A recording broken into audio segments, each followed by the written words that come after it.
Thanks for listening to How to Lead Your Best Life. Today I want to talk to you about something particularly important in and around business and career and organisations that, stay tuned, get ready for it.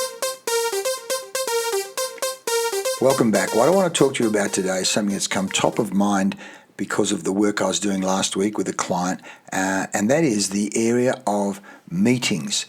How to have and why would you have super good meetings? I mean, I'm looking at an article here from Financial Review. It's confirmed meetings are a waste of time. The biggest study so far on meetings and productivity finds that most companies should eradicate them almost entirely. This is from an article, when is it? I can't see when it was. Updated March 30, 2022. It goes on and on.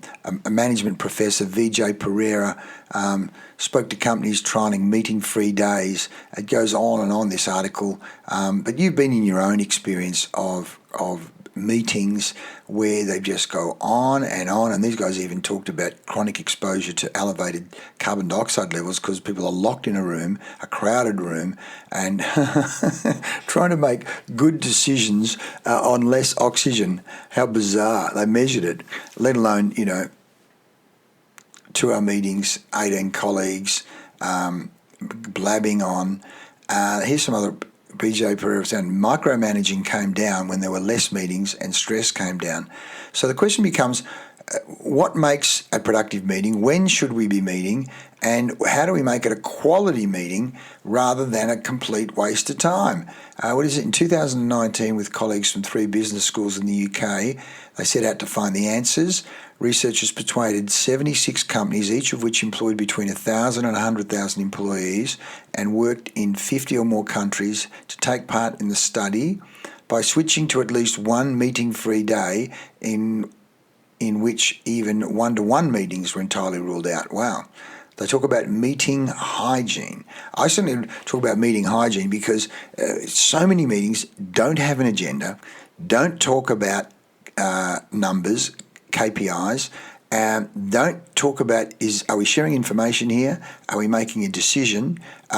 Is there a problem that we're trying to brainstorm? So we actually recommend to people breaking the meeting down and parts down into, then we're about to share information. Here's 3 or 4 pieces of information we want to share. Everyone got it? Tick. Okay. Here are some problems we want to talk about. And by the way, when we're talking about problems, let's use data. We say let's have data-driven decisions. Where's the data? If you don't have the data, we can't make a decision on it. If you're just going on opinion is like an armpit. In fact, armpits, everyone's got 2, and usually they stink. Let us have meeting hygiene and decision-making hygiene by using data. Where are the facts here, folks? Where's the facts? And ideally, there's some numbers, and we're not just talking one isolated case that we're making a decision on. We want to know, is there a pattern here that we need to actually shift and change? What does the data say in and around patterns?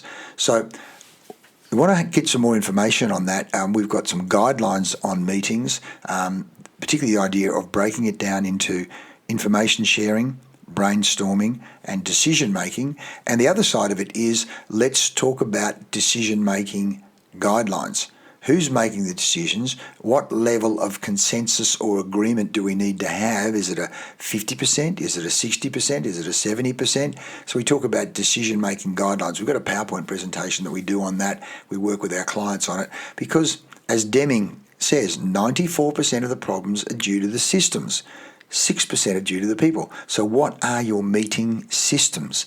If you say meetings are a waste of time, meetings don't deliver good results, meetings are a huge cost, then I suggest you get conscious about your meeting systems and your hierarchy of meetings. Because there needs to be meetings on money, there need to be meetings on cash flow, there need to be meetings on sales, there need to be meetings on people and culture, there need to be meetings on innovation, there needs to be meetings on are we actually having the right meetings? So you want to find out more about that, or even do a review of your meetings so that you actually save time, improve productivity, reduce stress, have better hygiene across the company. Talk to us.